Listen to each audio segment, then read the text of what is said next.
Hi, I'm Helen Butts, the principal of DCIS at Fairmont, an amazing school that is doing some very innovative things around responding to trauma.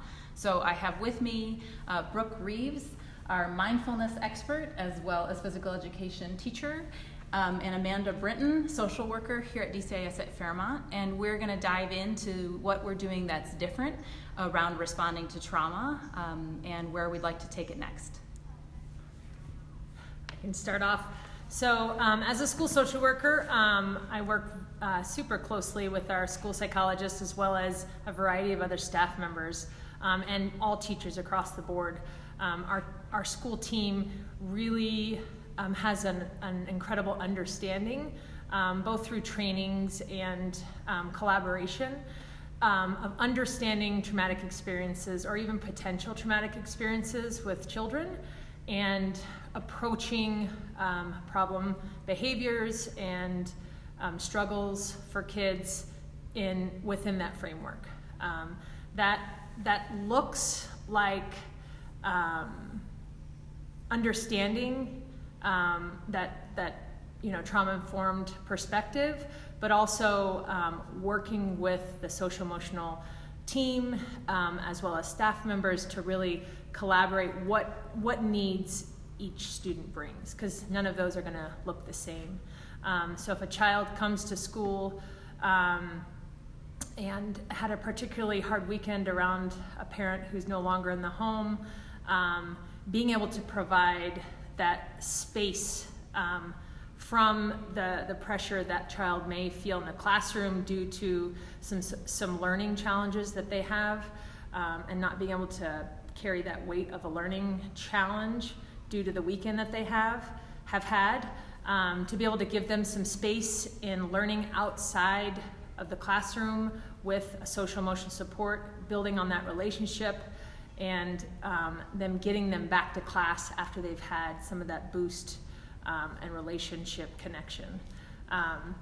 Also just the team that we have to be able to collaborate with, like Ms. Brooke, our physical education mindfulness expert, to be able to, when we know a child is responding well to physical movement, in being able to manage and self-regulate within their emotional experiences and challenges, being able to collaborate and always have an opportunity to do that, as well as mentorship opportunities in other classrooms and other settings when children are needing an opportunity to grow their self-confidence, their leadership skills, and those opportunities. And so what might that look like when they're with you?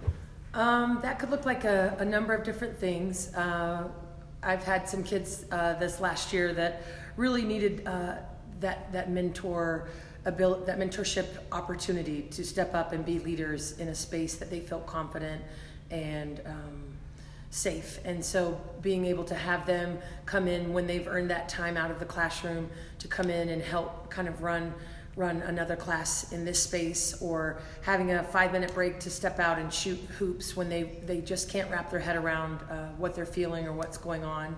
It can also go down to the even younger ages, where we really connect to breathing. We use yoga weekly and mindfulness, and being able to connect to the resources that we've created here at DCIS around breathing. And those kids just really buying into those resources and those ideas around breathing, whether that's creating their own breaths around the things that they're interested in, or connecting to the breaths that we've already created. What are some of the popular breathing? We are really popular on Spider-Man right now. And so the kids hold out their Spider-Man shooters, and then they shoot it out. Then they breathe it in, but it changes for every student. So every student creates their own, which is lovely and appreciated. So. And Amanda, some kids need to work in small groups. Can you describe maybe some of the reasons why they might need to have that space instead of individually one-on-one? Mm-hmm. Especially, I think kids with special needs and such a variety of experiences as well as needs.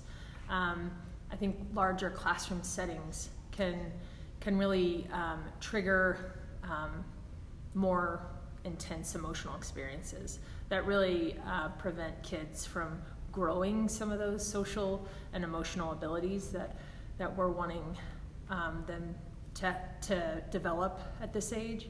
So small groups allows them to be more vulnerable. It allows a specialist or like a social emotional support person to really hone in on what their needs are and meeting those needs in a smaller setting. And also being able to see a peer who may be experiencing something similar, being able to see their experience and know that, hey, this is not just something I struggle with, but he does too, and we can grow together, which is something extremely valuable and special for kids. Y si necesitan hablar un poco en español. Claro, sí hablo español y me encanta trabajar con la comunidad, con los estudiantes, con sus necesidades y de verdad hay muchas dificultades ahorita en nuestra comunidad latina y queremos estar presentes y receptivos a todo eso. And with about 1/5 of our population students with disabilities or otherwise known as special education, and about half of our class direct certified, which is Denver's way of terming students with highest needs in terms of financial and other factors, most vulnerable population, we've just been a great place to be able to respond, as you can see, with fabulous staff, and this is just a fraction of our incredible staff. So we'd be super excited to be chosen for our response to trauma initiative here with Future Bound and the Acceleration Lab. So thank you so much for tuning in. Thank you.